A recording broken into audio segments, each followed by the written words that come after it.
That's right, that's right.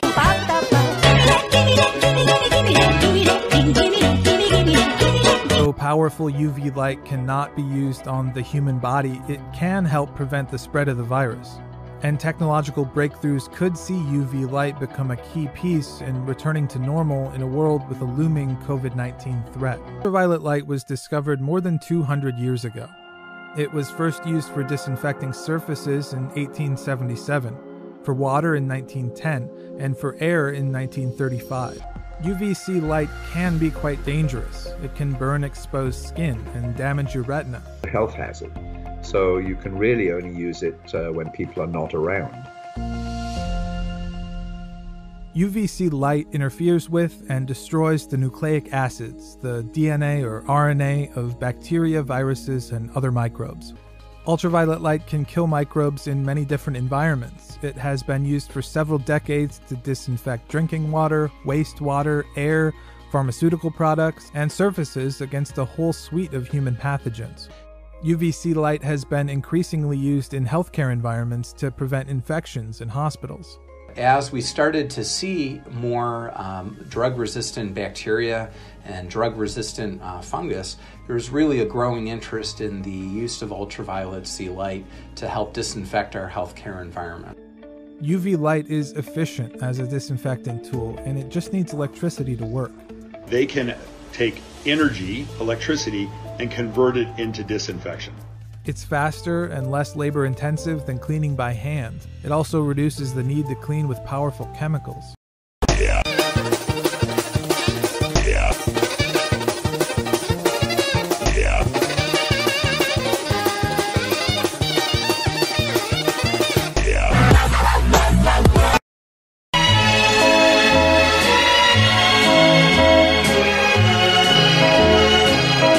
Ooh, la la la, c'est magnifique.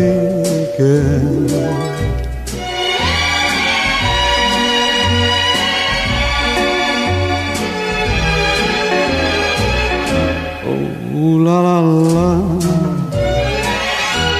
c'est magnifique. Ooh, la la la. It is so tragique. What? Yeah.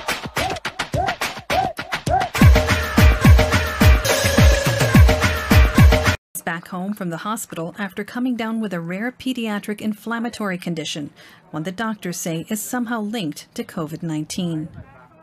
There are now more than 130 cases recorded in the U.S. 3 children have died. Officials say this highlights a greater risk for children during the pandemic than originally thought. How vulnerable are they to COVID-19? Symptoms are similar to those of Kawasaki disease.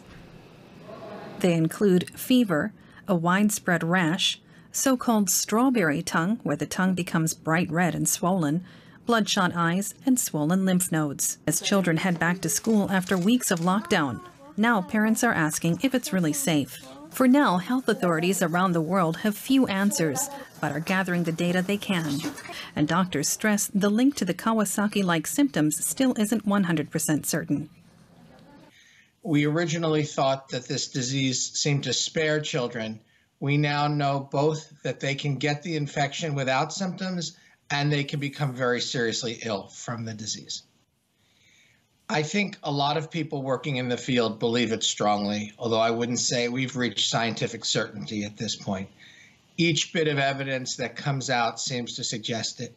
We're currently working with scientists from the United States Centers for Disease Control and Prevention, as well as scientists from around the country, to gather a large series of cases to try to understand the extent to which that link exists and to understand more about that illness. I think it's also important to realize that most of these children, at least from what we know and from our conversations around one another, do not have pre-existing conditions. It points out the importance of social distancing at all ages in the population, including for parents and children. I think parents watching this should be aware and concerned and focus on the things that they're able to do to protect their children. Keeping them away from close contact with others with whom they're not living, wearing masks and being, when you're out, being around people who are wearing masks, washing hands, and keeping surfaces clean. This is a reason to be concerned. And fortunately, it's not in overwhelming numbers that the respiratory infection went through adults. But we don't know what the future holds. Every day we learn what we didn't know the day before.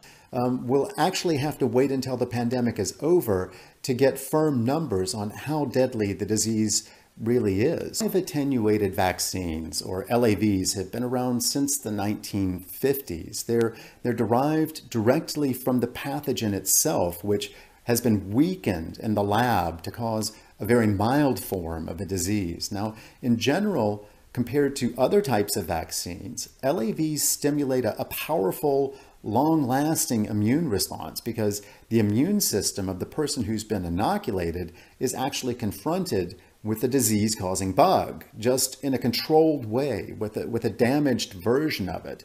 But there's the rub. If you want to create a vaccine directly from a potentially deadly pathogen, you have to be certain that your vaccine is going to be safe and not do more harm than good. The LAVs we use now for diseases like polio or measles have been through many, many years of extensive safety testing. We don't have that kind of time with COVID-19, which is why, according to a list of vaccine candidates published by the WHO, just 3 out of the over 100 candidates in testing at the moment worldwide involve live attenuated viruses. Back in the mid-1980s, when HIV was identified as the pathogen that causes AIDS, experts predicted we'd have a vaccine for it within a couple of years. But skip forward 3.5 decades and we're still waiting. Could that happen with COVID-19 too? Possibly. But there are some fundamental differences between the two viruses. A really major one is that SARS-CoV-2 appears to mutate at a much slower rate than HIV. That's good news. It means any vaccine will probably retain its effectiveness against the coronavirus, at least for a while. The bad news is that we've never fully developed vaccines for coronaviruses before.